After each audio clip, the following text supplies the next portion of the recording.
Hi guys, welcome back to my channel. Today's video is a Moroccan recipe. This one is the Moroccan Harcha, and this one is a little different, a little unique, I guess. So we've made a few additions to it, and it's super easy to make, and it also tastes delicious. Great textures, great flavors.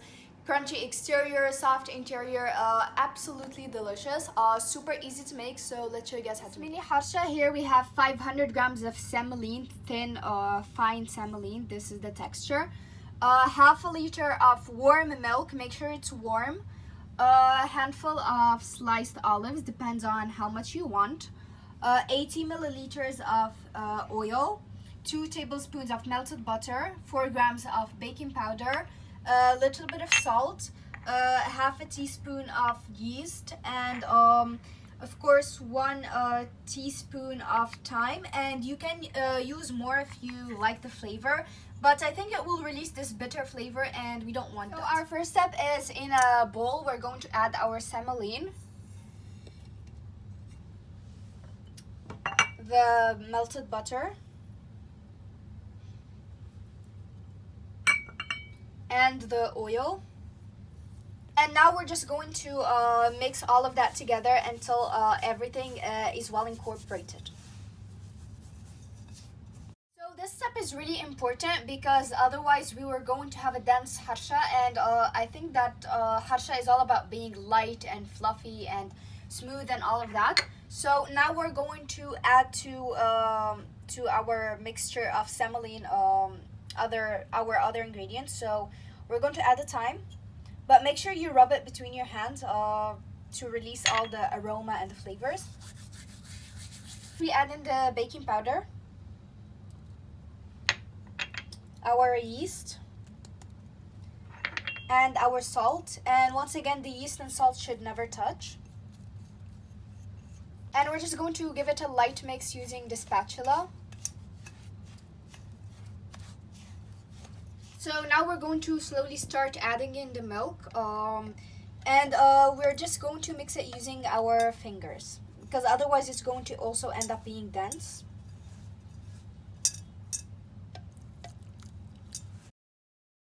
So the consistency needs to be light and soft and a little runny. So now we're going to add in the olives, and we're just going to lightly mix it in.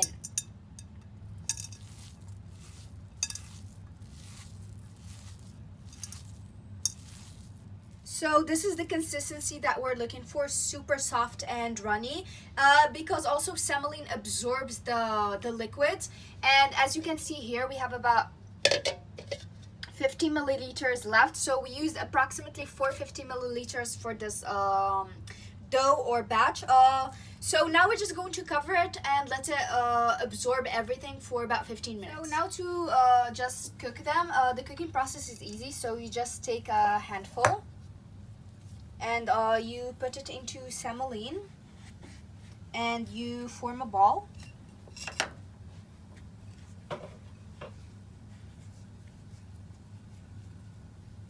And you just place it in some sort of mold. We're using this lid from something.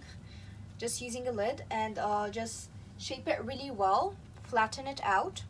So you just put some semolina on top and you just try to adjust it, and make sure that you do this part really well. Adjust it so that it doesn't have any cracks or anything in it. And now you just flip it into the pan where you're going to cook it on low or medium heat. So after a few minutes, you just flip it. When you think it has browned from one side, you just slowly and gently flip it, and you let it cook on the other side as well. So once it's cooked, we're just going to remove it and put it on a tray.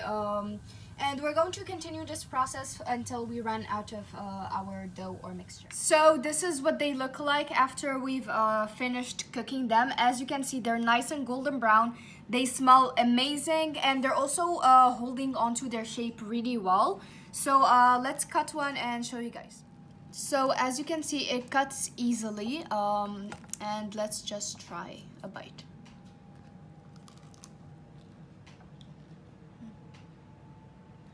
So it has that crunchy exterior but that very soft interior, and not only is it soft, it's also the flavors are really delicious, I think, because it's so simple. Like, we've only added thyme, yet that flavor comes through, and it tastes amazing, and also that addition of olives for some extra texture.